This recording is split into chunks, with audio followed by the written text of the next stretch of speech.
Hello Vlog and Science Channel ကနေ welcome လိုက်ပါတယ်။ဒီကတော့ vlog from home vlog လေးတစ်ပုဒ်ရှိုင်းမယ်နော်။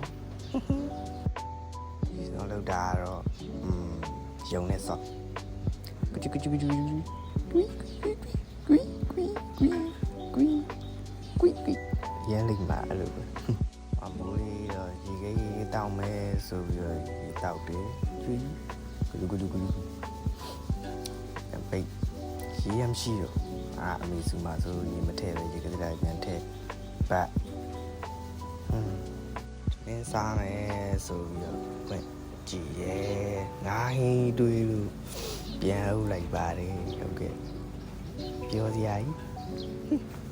အဲ့ပြင်းနေရတဲ့အရှိကိုထွက်တယ်လမ်းလျှောက်တော့ကြည်